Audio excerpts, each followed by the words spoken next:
이강민의 잡지사 2월호 14번째 페이지. 과거에 태어났어도 포도청 근처는 얼씬도 안 하셨을 것 같은 잡지사의 흠결없는 위인이죠. 박광일 선생님과 함께합니다. 어서 오세요. 안녕하세요. 실제로 뭐 법에 좀 불미스럽게 연루되시거나 뭐 이런 경험은 없으시겠죠? 네, 아직까지 다행스럽게 간 적은 없었는데 네. 포도청 근처는 자주 가죠.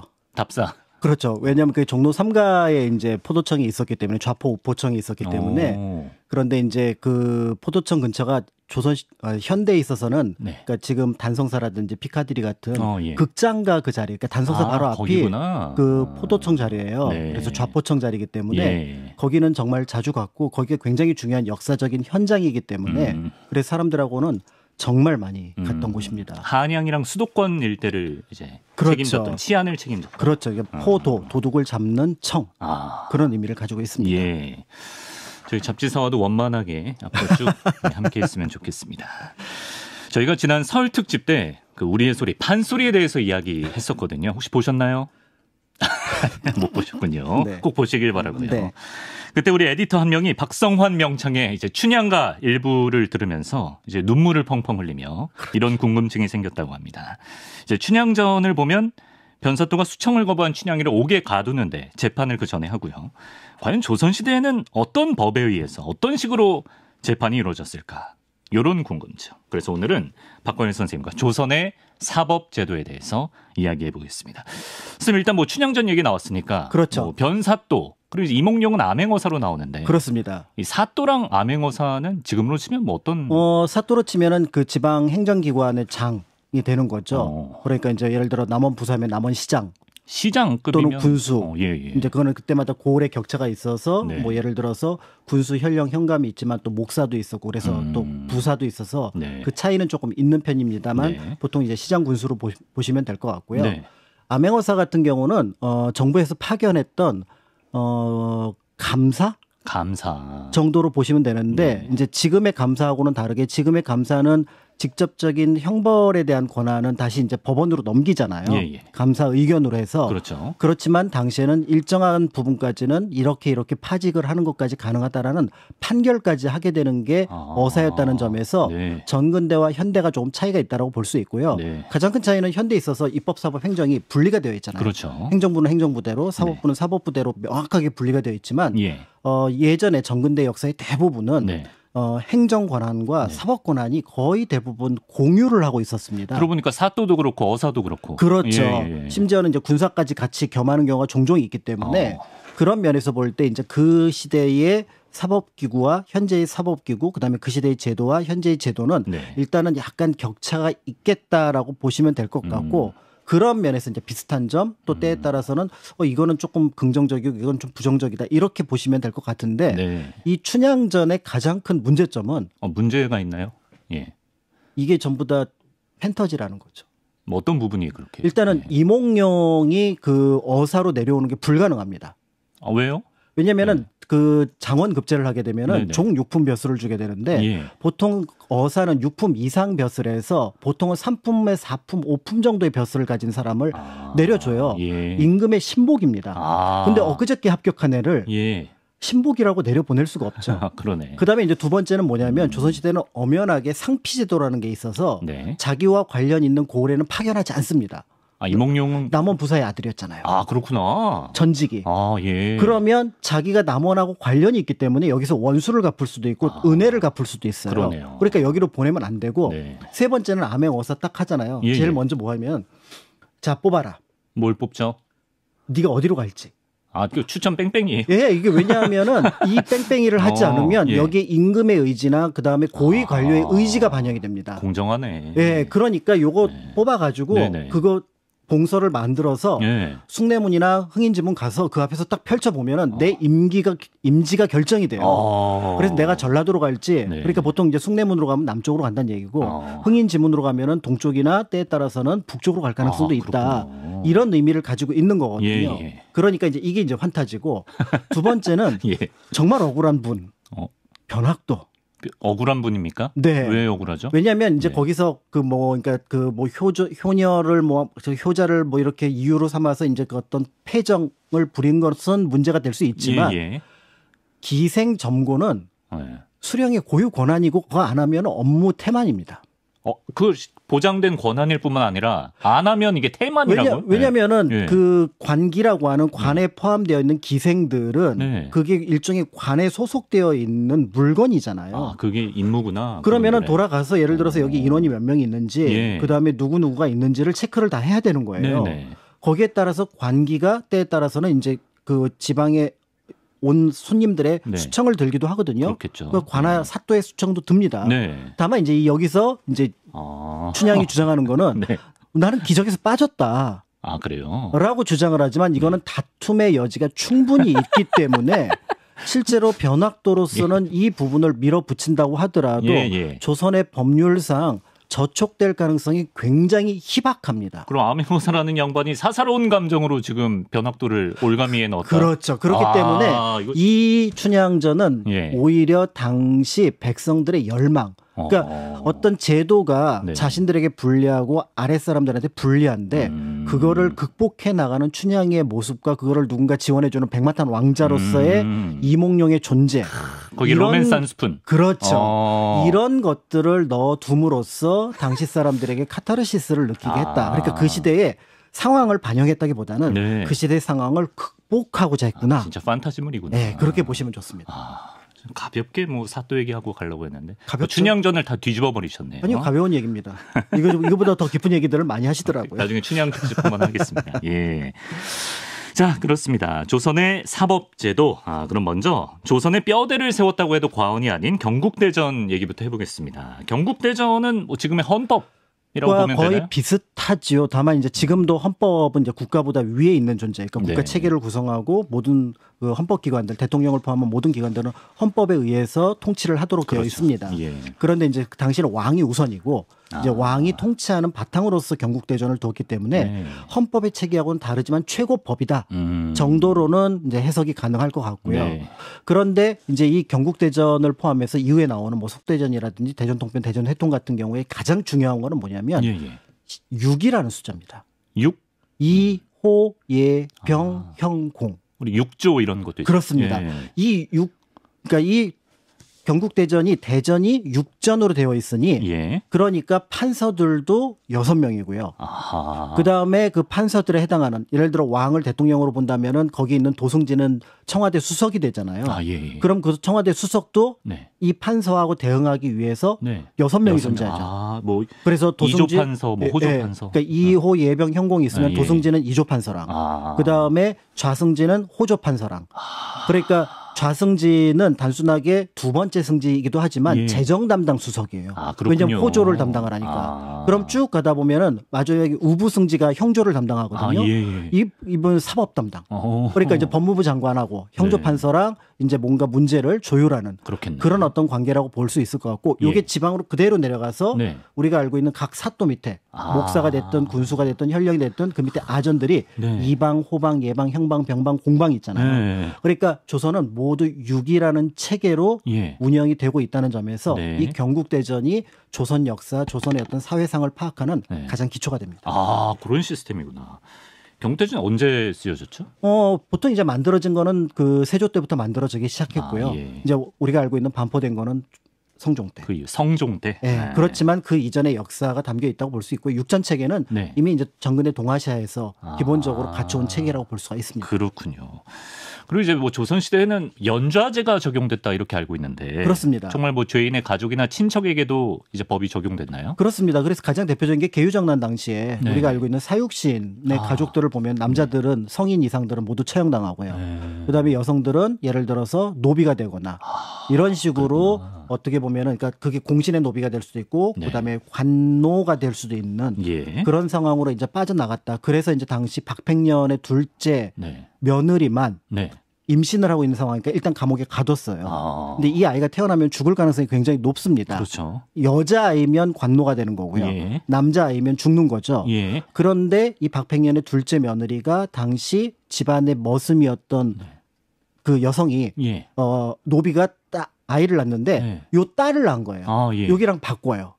아, 살리려고? 네. 아, 살리려고. 살렸어요. 그래서 여기는 딸내미가 태어났으니까 예. 박팽년의 며느리에게서는 네. 그러니까 관에서 볼 땐 그냥 관노로 삼으면 되는 거고. 네. 그런데 원래 그러니까 노비였으니까 크게 신분의 변화는 없는 거죠. 네. 그리고 그 노비의 아들로 이제 그 그렇죠. 변장을 해서 들어갔던 그 아이가 살아남음으로써 이 사육신 가운데 유일하게 네. 박팽년의 자손만 살아남습니다. 저 이게 이제 대전 사람인데 우리 고장의 위인 찾으라 그러면 박팽년 선생님. 굉장히 중요하죠. 예, 예. 그래서 여기서 육신사라고 하는 사당을 네. 박씨 집안에서 우리 할아버지뿐만 아니라 네. 성산문이나 하위지 유흥부도 같이 제사를 지낸다라고 하는 사당이 그렇게 해서 만들어지게 돼요. 극적으로 살아남은 후손이 그렇죠. 사육신 모두의 그렇죠. 제사를. 그래서 이제 여기서 연자제가 어떤 건지를 알 수가 있는 거죠. 또 그런 스토리가 있었군요. 그렇습니다. 그거 제가 과제로 제출했으면 초등학교 때 만점 맞았을 텐데. 그렇죠. 예. 향토사. 놓쳤습니다. 그렇고요. 조선의 사법기관 얘기를 더 해보면 지금은 사실 헌법에 사법권의 독립이 명시가 돼 있잖아요. 그렇죠. 예, 조선시대에는 어땠는지요? 조선시대는 그렇게까지 명시되어 있지는 않습니다. 다만 이제 법이라고 하는 것들이 굉장히 국가 통치의 중요한 부분이잖아요. 네. 지배층이 됐든 피지배층이 됐든 법이라고 하는 것들이 없으면 통치 자체가 어렵습니다. 물론 왕의 재량권이 강화됐던 뭐 삼국시대라든지 네. 그다음에 고려시대 같은 경우는 법에 의해서 통치를 한다는 것들은 별로 큰 의미가 없었지만 조선시대는 이 법에 대한 통치가 상호 안정감을 줍니다. 왕도 예를 들어서 신하들이 네. 이상한 행동을 하지는 못할 것 같고요. 네. 신하들이 볼 때는 또 때에 따라서는 왕이 네. 이 법을 넘어선다라는 거는 굉장한 어떻게 보면은 부담을 감수하고 하는 거잖아요. 그런 일은 가능하지 마십시오. 네. 그런 면에서 조선이 법전 체계로 운영됐다라는 나라라는 점은 굉장히 중요한 의미를 갖는 서로 거죠. 견제할 수 있는. 예. 예. 그렇게 해서 그 안에 당연히 이제 그 통치의 중요한 법과 관련된 기관을 만들어내게 되는데 네. 조선시대 이제 사법기관은 기본적으로 삼법사 그러니까 법을 담당하는 세계의 관청이라 그래서 우리가 알고 있는 사헌부 네. 그다음에 당연히 법무부에 해당하는 형조 형조가 법무부 그렇죠. 그다음에 이제 서울시에 해당하는 한성부 서울시만 담당한 한성부. 그렇죠. 근데 이게 이제 조금 애매한 부분이 아니 왜 서울시가 네. 법조기관으로 들어갈까? 그러게요. 라고 얘기를 하는데 예. 이제 한성부 같은 경우는 한성부 관하에 있었던 여러 가지 민원 문제를 처리를 합니다. 네. 그런데 민원 문제를 각 지방에서도 처리하면 좋은데 네. 그만한 역량이 되질 않는 거예요. 그럼 지방까지 다 책임져. 그래서 결국은 우리가 알고 있는 민사재판 예를 예. 들어서 토지 문제라든지 호정 문제라든지 그다음에 가장 첨예했던 노비 문제 노비 이런 부분들을 한성부에서 다루는데 특히 네. 이제 노비 문제는 이게 이제 한성부 영역을 넘어서는 굉장히 큰 영역이었거든요. 예. 그래서 나중에는 형조 아래 장애원이라고 하는 네. 그래서 별도의 관청을 두기는 하지만 대부분 민사 업무는 네. 그래서 한성부로. 그러니까 이제 지방에서 뭔가 문제가 생겼을 때 네. 이게 형사다. 그러면은 형조나 또 따로 때에 따라서는 사원부로 가지만 네. 민사 업무다. 네. 그럼 잘 찾아가야 돼요. 그러면 여기 저기 한성부가 어딥니까? 네, 그리고 광화문 옆에 한성부가 있었거든요. 예. 저기 그 지금 교보 빌딩 옆에. 예. 그러면 그 옆에 한성부에 가서 네. 저는 이쪽으로 왔습니다. 이렇게 가야 이제 어떻게 보면 업무를 처리할 수 있었던 거죠. 그렇군요. 그럼 사원부는 뭐 법원인가요? 이게 이제 좀 헷갈려요. 예. 앞에서 말씀드렸던 것처럼 네. 그 행정부하고 사법부하고 서로 섞여 있다 보니까 맞아요. 이 사원부가 네. 기본적으로는 감사원 역할입니다. 관리의 감찰. 오히려. 네, 그래서 네. 관리의 감찰이기 때문에 이 사원부가 관리들은 제일 무서워요. 예. 그런데 이 사원부가 때에 따라서는 기소까지 합니다. 기소까지. 그러면 검찰이죠. 그렇죠. 검찰인데. 그러니까 네. 실제로 기소하고 중요한 업무에 있어서는 그 사원부의 고위 관료들, 예를 들어 대사원 같은 경우는 네. 재판에도 참여를 해요. 판사까지? 법원 역할도 하는 거죠. 법원. 그렇기 때문에 이 사원부는 이 정도 역할을 하는 의미에서 조선시대 사법기관에서 굉장히 중요한 의미를 갖는데요. 야. 그런데 여기에 이제 더 큰 의미는 뭐냐면 네. 이 사원부가 가끔 정치를 합니다. 정치에도 개입합니까? 네. 예. 그래서 기본적으로 사원부 하면 관리들이 이제 어떻게 보면 굉장히 어렵고 힘든 존재이기도 하지만 네. 이제 왕한테도 맨날 간쟁을 하거든요. 대사관하고 더불어서. 네. 그런데 때에 따라서는 왕의 의중을 파악해서 이쯤 되면은 쟤네들을 한번 탄핵을 해볼까? 라고 해서 탄핵에 들어갑니다. 이게 바로 뭐냐면 이제 우리가 알고 있는 네네. 이제 사원부가 하지 말아야 될 정치를 하게 되는 경우가 종종 있는데 네. 태종 때 그런 일이 몇 번 있었어요. 그래요? 그래서 이제 태종이 가만히 보니까 구 공신들을 제거를 해야 되는데 예. 예를 들어 이제 사병 혁파 문제나 이런 옛날 것들로. 공신들? 네, 예. 그러니까 태조 때 공신인 거죠. 예. 그러니까 이 공신들을 혁파를 해야 되는데 네. 본인이 직접 얘기하기는 그런 거예요. 그런데 이제 그 사원부에서 알아서 요즘에 이거이 부자가 하는 짓이 요망합니다. 그래? 그럼 조사해라. 그럼 조사하면 나오잖아요. 그래서 이제 이렇게 하고 그다음에 이제 우리가 알고 있는 것처럼 처가댁이었던 민무고 민무질 태종이 제거하고 싶은데 본인 얘기하기는 자기 부인 원경왕후도 있고 하니까 너무 저희가 이상하잖아요. 옛날에 잡지사에서 원경왕후 편 했었습니다. 그렇죠. 근데 원경왕후 얘기도 있으니까 되게 어색하잖아요. 사원부에서 나옵니다. 그럼 이제 원경왕후한테는 사원부에서 했는데 내가 어떻게 했어? 조사는 해봐야지. 그래서 조사해봤다 결국은 귀양본에서 죽이게 됩니다. 이런 어떤 정치적인 역할도 사원부에서 초기에는 좀 하는데 근데 조선 후기에는 거의 왕하고 결탁한다기보다는 자기 어떤 그 신하들의 어떤 사대부 때에 따라서는 당파의 이익 이런 것들에 좀 집중하는 경향들이 나타나기도 하죠. 그렇군요. 사법, 행정 뭐 다 관여했기 때문에 지금과 뭐 딱 맞아서 비교하기는 좀 쉽지 않을 것 같고요. 그리고 이제 사극 보면 우리 뭐 죄인 신문하거나 그렇죠. 유배 보내고 뭐 사약 배달하고 할 그렇죠. 때 여기 있어야 될 관청 중에 하나가 안 나온 관청이 있습니다. 의군부. 그렇죠. 의군부는 어떤 기관이에요? 이게 의군부가 이제 공식적으로는 양반의 어떤 범죄, 그러니까 이제 고위층의 범죄, 그 다음에 이제 반역. 과 관련된 것들을 다루는 범죄입니다. 그러니까 그다음에 이제 강상 문제, 효도, 불효 문제. 그러니까 이제 국가의 가장 중요한 중범죄. 범죄를 의금부에서 다루는데 이게 왕의 직속 기관이에요. 왕 직속이에요? 그러니까 이제 지금으로 치면은 이거를 국정원이라고 봐야 될지. 옛날 중앙정보부. 그렇죠. 그러니까 이제 예를 들어서 지금 뭔가 군사 반란 아니면은 때에 따른 역모 뭐 이런 것들이 있으면은 의군부가 이제 바로 나가는데 여기에 이제 불효하고 양반이라고는 고위층의 어떤 범죄니까 공수처. 네, 고위공무원 수사처와 비슷한 어떤 그런 어떤 역할도 하는 건데 이제 그런 면에서 볼 때 당시 양반들은 사원부가 움직이면은 뭐 관리들이 좀 움직이나 보다. 그다음에 뭐 형조가 움직이면은 뭐 법 개정하나? 그 사원부 그다음에 한성부가 움직이면은 또 무슨 골치 아픈 민사 문제가 터졌나? 근데 의금부가 움직이면 바짝 긴장하죠. 그렇게. 그래서 왕이 그렇게 금부도사를 찾는구나. 그렇죠. 그래서 사약 가지고 가는 것도 금부도사고 하니까. 그러니까 이 의금부가 왕의 의중에 따라서 움직이는 수사기관이기도 한데요. 그런데 이제 흥미로운 부분들은 이런 어떤 굉장히 중요했던 역할을 했던 이 수사기관들이 서로를 감시합니다. 서로 견제. 네, 사원부가 볼 때는 의금부에서 혹시 뭔가 그 업무 태만이라든지 때에 따라서는 과하게 행동을 하는 것이 없는지. 그런데 의금부에서는 사원부가 움직이는 것들을 늘 예의주시하는 거예요. 그 다음에 때에 따라서는 형조에서 볼 때도 가만히 보면은 지금 저거는 탄핵 대상인가 아닌가 이런 부분들을 보고 있기 때문에 서로 감시가 된다는 점에서 어느 하나가 돌출돼서 나타났을 경우에는 그런 경우는 조선시대는 거의 없습니다. 그래요? 네, 그런 뭐 잘 만들면 되게 좋은 시스템이죠. 그래서 서로 견제를 하기 때문에 때에 따라서는 굉장히 복잡한 문제들이 터지긴 하지만 어느 하나의 어떻게 보면 독주 체계는 없었다는 점에서 조선시대 우리가 사법기관이 눈에 확 들어오지 않는 이유가 바로 이런 것과 관련이 있습니다. 그러네요. 그런데 정작 법률과 소송에 관한 주요 업무를 맡은 곳은 의금부가 아니고 형조에서 하는 거군요. 그렇습니다. 그러니까 이제 그 형조 같은 경우는 이제 굉장히 중요한 일들을 많이 하게 되는데요. 우리가 알고 있는 그러니까 상고심에 해당하는 고위 어떤 그 업무를 처리하는 관청도 있고요.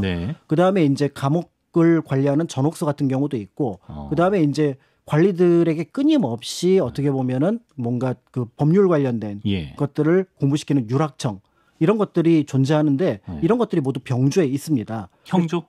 형조에 있습니다. 그러니까 이제 형조 자체가 사실은 이제 지금의 법무부로서 일정하게 법원 역할까지 하는 그런 공간이었다고 볼 수가 있는 거죠. 법을 이제 집행하는 행정 영역도 하고 그렇습니다. 법을 적용시키는 사법 영역도 이제 두루 맡아서 했던 것 같습니다. 그렇고요. 또 뭐 소개해 주신 사법기관 말고도 뭐 좀 포도청 얘기도 초반에 해주셨지만 뭐 비변사, 승정원 이런 것도 옛날 국사 시간에 들어봤거든요. 그렇죠. 그러니까 우리가 이제 그 조선시대 재판에 관련해서 이제 딱 제일 먼저 떠오르는 장면은 사원부, 의금부, 그다음에 형조, 그다음에 한성부가 아닙니다. 제일 먼저 떠오르는 좀 포도청이 제일 익숙해요, 사실. 그래요? 사실은 사또입니다. 사또. 그렇지. 지방에서. 그러니까 사또가 사실은 기본적으로 이번 형사 재판권의 일부를 가지고 있죠. 그다음에 지금 얘기하셨던 포도청 같은 경우도 도둑을 잡아서 형사 재판을 하는 부분들도 있었고, 그다음에 군사 관련된 업무를 담당했던 병조 같은 경우 국방부죠. 여기도 우리가 군 검찰이 있고 군 법원이 있잖아요. 그치. 비슷한 식으로 자체적으로 재판하고 때에 따라서는 처벌하는 감옥까지 가지고 있습니다. 아, 그래요. 그러니까 이런 방식으로 네. 조선시대는 10여 개 관청들이 스스로 재판을 하고 스스로 죄를 묻는 네. 그런 어떤 관청들이 있었기 때문에 네. 거기에 이제 아까 말씀드렸던 비변사도 포함이 되어 있고요. 비변사도 원래 기본적으로는 국방 관련된 관청이었잖아요. 네. 이제 그런 면에서 볼 때 우리가 알고 있는 것처럼 사법기관이 어느 한 기관에게만 주어져 있지는 않았다라는 걸 알 수가 있는 거죠. 예, 그렇군요. 아까 초반에 지금과 가장 달랐던 점은 이제 헌법이 지금은 가장 위인데 그렇죠. 조선에는 헌법 위에 왕이 있었다고 했잖아요. 왕의 영향력은 뭐 절대적이었던. 그렇죠. 그러니까 이제 결국 이제 의금부하고 사헌부에서 탄핵을 하게 되는데 네. 이 탄핵에 대한 기각은 기본적으로 왕이 할 수가 있는 거죠. 그래서 왕을 탄핵시킬 수는 없는 거예요. 왕은 탄핵이 불가능합니다. 예, 예. 네, 그 업무 자체에 왕 탄핵은 불가능하게 되어 있는데. 예. 다만 이제 거기에 따라서 이제 뭔가 그 간쟁을 한다거나 이런 것들은 가능한 부분들이 있는데요.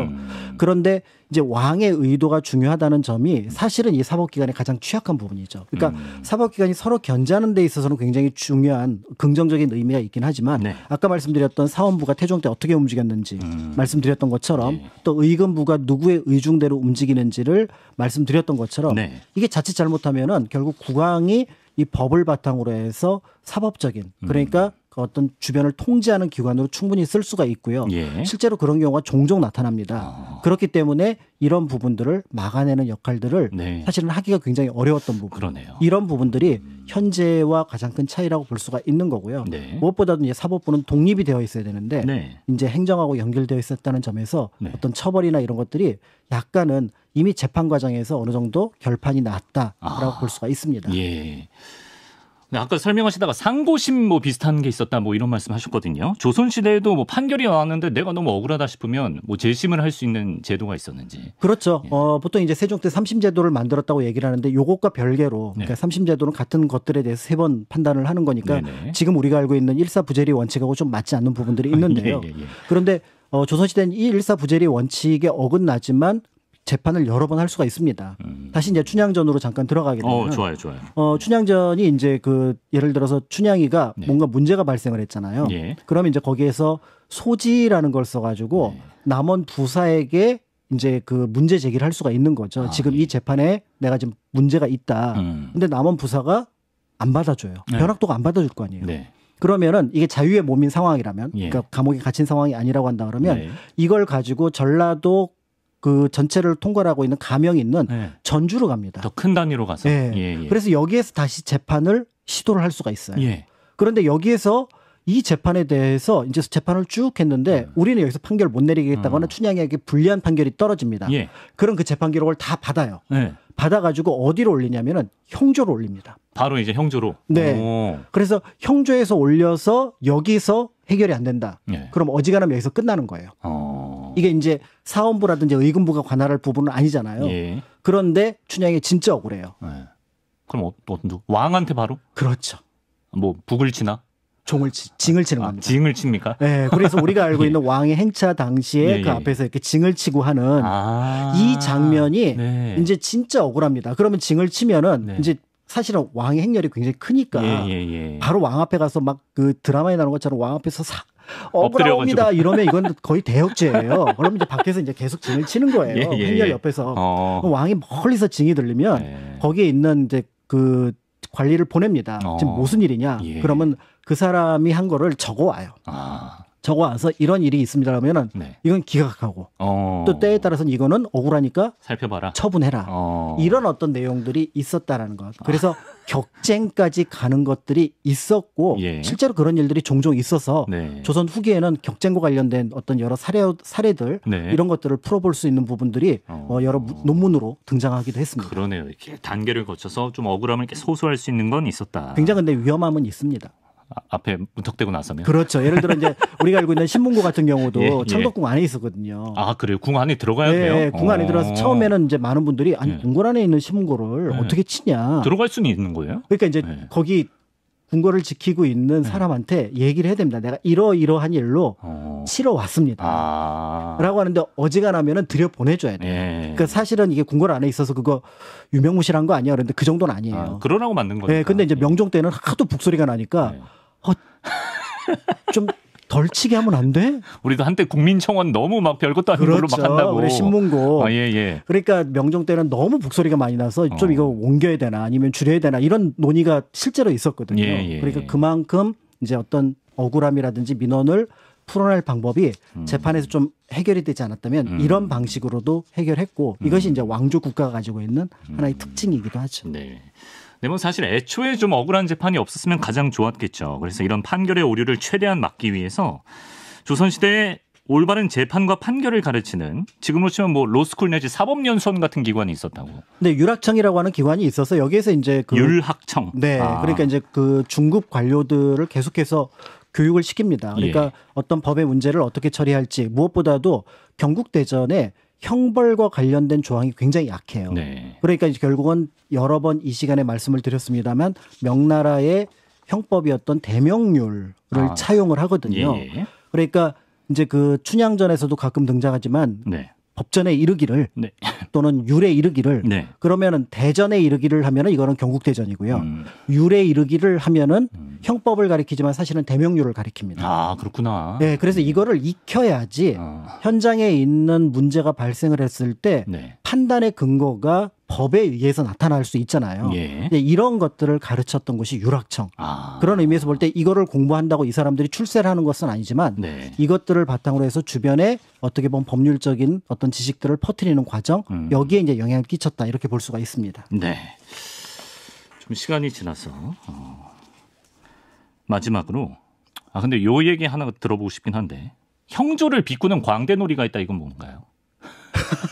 그런 게 있습니까? 네. 형조 낭청놀이? 그러니까 형조 낭청놀이죠. 그러니까 형조의 낭청들이 제대로 일을 처리하지 않아서 문제가 발생을 하니까 이제 그거를 이제 비꼬는 광대놀이가 있었던 거고요. 아, 그래요? 네, 그런 면에서 볼 때 당대에도 재판에 대한 어떤 불신 이런 것들은 있었다라고 볼 수가 있는데 그런데 이제 조선시대에는 이 재판이 가지고 있는 중요도가 있었기 때문에 재판에는 굉장히 신경을 많이 썼던 부분들이 있고요. 무엇보다도 이 재판과 관련된 기록을 최대한 잘 남겨놓기 위해서 노력을 많이 했습니다. 역시 기록의 나라예요. 네, 그래서 이제 상호 어떻게 보면은 신문을 하게 될 때 신문 기록들을 남겨놓거나 또 이제 나중에 이제 민사 재판이 벌어질 때는 이거를 한문체로 쓰지 않고 한글체로 씁니다. 아, 정말요? 모두가 이해할 수 있게? 왜냐하면은 현장의 의견을 한문체로 바꾸는 순간 1차 번역이 이루어지잖아요. 아, 그러네요. 분명히 말로 했는데 그러면은 그 번역에 따라서 거기에 의도가 개입될 수 있거든요. 충분히 그럴 수 이런 있지. 부분들이 있고 예를 들어 대역죄인이라든지 그다음에 강상죄 같은 경우는 그런 어느 한 관청에서 처분을 하면은 예를 들어 의금부에서 주도적으로 얘를 하나 잡아서 어떻게 보면 벌을 줄까? 이런 의도를 가질 수 있잖아요. 이럴 때는 이런 사형에 해당하는 중범죄에 해당하는 경우는 하나의 관청에서 처리하지 못하게 합니다. 그래서 의금부가 주도했지만 그럼 사원부 불러, 형조 불러. 이걸 이제 삼성교자라고 얘기를 하는데 세 개의 관청에 고위 관리들이 나와서 모두 재판에 참여하게 함으로써 어느 한 관청의 의도가 관철되는 것을 막는 그런 역할을 했다는 점. 그런 면에서 볼 때 조선시대 우리가 알고 있었던 사법기관은 적어도 그러니까 물론 왕에 의해서 좌지우지되고 그다음에 이제 그 광대들의 어떤 비판의 대상이 되긴 했지만 재판 자체에 대해서 굉장한 노력을 기울였다라는 것 자체만은 다른 정근대 나라에서는 보기 어려운 중요한 장면이라고 볼 수가 있습니다. 그렇습니다. 사법적으로 서로 이제 견제와 균형을 가져오려는 이 노력은 우리가 좀 기억을 할 필요가 있겠습니다. 여기까지 조선의 사법기관과 법률, 조선의 형사재판 속속들이 살펴봤습니다. 박건일 선생님 오늘도 말씀 고맙습니다. 감사합니다.